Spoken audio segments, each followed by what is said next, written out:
In this video, we consider some basic concepts of complex analysis. First, we consider complex numbers. Any number which can be expressed in the form z equal to x plus iy, where x and y are real numbers and I equal to root of -1 is called a complex number. And here x is called the real part of z and is denoted by Re of z, and y is equal to imaginary part of z and is denoted by Im of z. Then we have to note that two complex numbers are equal if and only if their real parts and imaginary parts are equal. Next, we can consider graphical representation of a complex number. Any complex number z equal to x plus iy can be represented uniquely by a point xy in the xy plane. The plane whose points are represented by a complex number is called Argand plane or complex plane.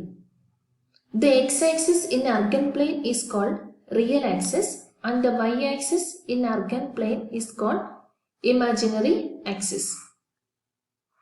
This figure shows the representation of a complex number in the xy plane. Next, we consider polar form of a complex number or modulus amplitude form. Let z equal to x plus iy be a complex number that is represented by the point pxy in the Argand plane. Draw Pm perpendicular to the real axis. Let angle x of p equal to theta and OP equal to r. Then we consider the triangle OMP. Then we have cos theta equal to x by r, and that gives x equal to r cos theta, and sin theta equal to y by r, and that gives y equal to r sin theta. And we have z equal to x plus iy. Then substitute the values of x and y. So z equal to r cos theta plus I r sin theta. Then we can take r common. Then r into cos theta plus I sin theta. Then we have the Euler's formula e raised to I theta equal to cos theta plus I sin theta. So we can replace here. Therefore we have z equal to r e raised to I theta. And this is called the polar form representation of a complex number, and it is also called trigonometric form. And here r is called the modulus of z, and that is denoted by mod z, and theta is called argument or amplitude and is denoted by arg z. Now we consider some important terms in complex numbers. First, we consider conjugate of a complex number.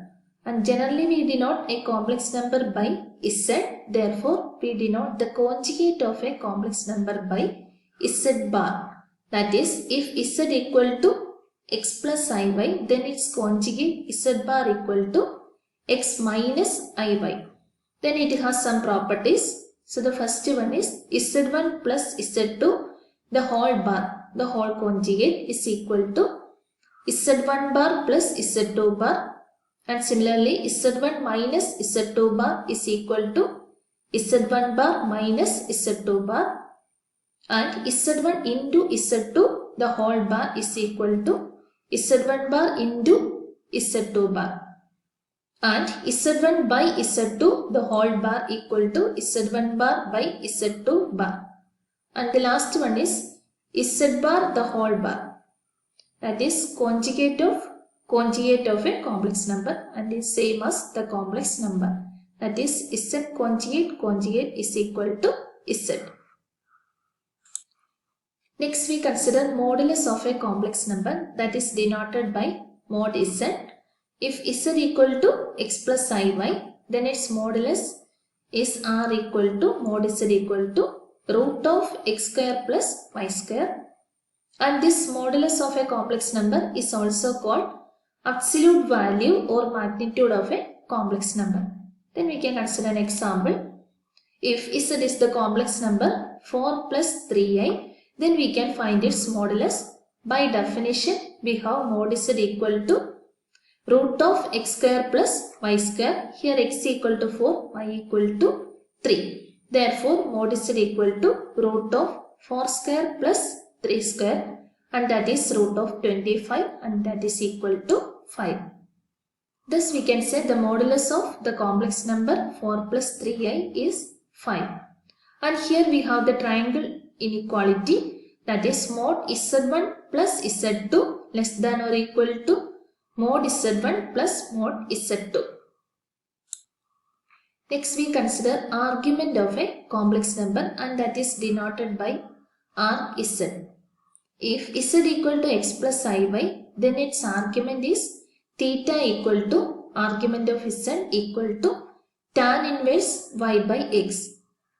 Then we consider principal argument of z, that is an argument theta of a complex number that lies in the interval minus pi less than theta less than or equal to pi is called the principal argument of z and is denoted by capital arg z. That is principal argument is between minus pi and plus pi. And we consider properties of argument, that is argument of z1 into z2 is equal to argument of z1 plus argument of z2, and argument of z1 by z2 is equal to argument of z1 minus argument of z2. These are the two properties of argument of a complex number. Next we consider some important results, that is mod z square equal to z into z bar, and similarly mod f of z square equal to f of z into f of z bar, and mod f dash z square equal to f dash z into f dash z bar. And we have real part of z equal to x, and that is z plus z bar by 2. That is we have z equal to x plus I by z bar equal to x minus I by, and z plus z bar is 2x. On dividing by 2 we have x, that is real part of z. And similarly if we consider z minus z bar, that is z is x plus I by, z bar x minus I by, and z minus z bar is 2I by. Then on dividing by 2i we get y. Thus we have x equal to z plus z bar by 2, y equal to z minus z bar by 2i. And we have x square plus y square, that is z into z bar mod z square. And we have cos of iz is cos hz, that is the hyperbolic function, and sin iz equal to I into sin hz, hyperbolic sine function. Then we consider some definitions in complex analysis. First we consider circles. The general equation of a circle in complex analysis with the center A and radius R is given by mod z minus A equal to R. That is the circle is given in this figure, that is its center is A, that is a complex number, and radius R. Then we consider the unit circle, mod z equal to 1, that is here A equal to 0. That is we can express this in the form mod z minus 0 equal to 1. Then we have comparing with the general form R equal to 1 and A equal to 0.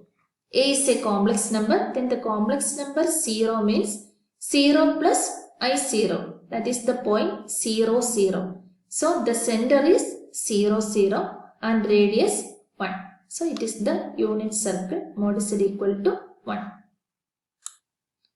Now we consider disk and neighborhood.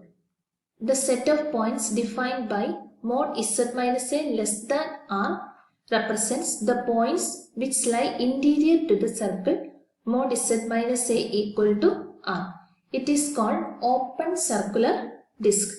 That is, we know that mod z minus a equal to r is a circle with the center A and radius r. Then the open circular disk is the set of all points interior to this circle. Then the set of points defined by mod z minus a less than or equal to r represents the points which are on the circle and interior to it, and it is called closed circular disk. That is, closed circular disk is the set of all points on the circle and interior to the circle mod z minus a equal to r. An open circular disk is the set of all points interior to the circle. Then an open circular disk mod z minus a less than r, that is the set of all points interior to the circle with the center a and radius r, is also called the neighborhood of a or R neighborhood of a. Then next we consider punctured open disk. A neighborhood defined by the simultaneous inequality 0 less than mod z minus a less than r is called deleted neighborhood of a or punctured open disk. Then we consider annulus. There are two types of annulus, open annulus and closed annulus. An open annulus is the set of all z such that r1 less than mod z minus a less than r2, and closed annulus is the set of all z such that r1 less than or equal to mod z minus a less than or equal to r2. And this figure shows the annulus, that is, here we consider two concentric circles. That is, here we consider two circles having the same center A and the radius of the circles are R1 and R2. Then open annulus is the set of all points in between these two circles, and closed annulus is the set of all points between these two circles and on the circle. That is the difference between open annulus and closed annulus. Now we consider half planes. There are mainly 4 half planes. First one, upper half plane, that is the set of all points z equal to x plus iy such that y greater than 0. That is, imaginary part of z greater than 0. Y is the imaginary part of a complex number. That is, here the upper half plane where y greater than 0. That is, it is the set of all points above the x-axis. Then lower half plane, that is the set of all points z such that y less than 0. That is, imaginary part of z less than 0. That is, y less than 0 means this is the half plane. That is, it is below the x-axis. Then right half plane, that is the set of all points z such that x greater than 0 or real part of z greater than 0. That is, x greater than 0 to the right of the y-axis. So it is the set of all points to the right side of y-axis. So this shaded region is the right half plane. Then the last one is left half plane. That is the set of all points z such that x less than 0. That is, x is the real part of z, that is less than 0. And we know that to the left side of y-axis x is less than 0. So this shaded region is the left half plane. So these are some definitions of complex analysis.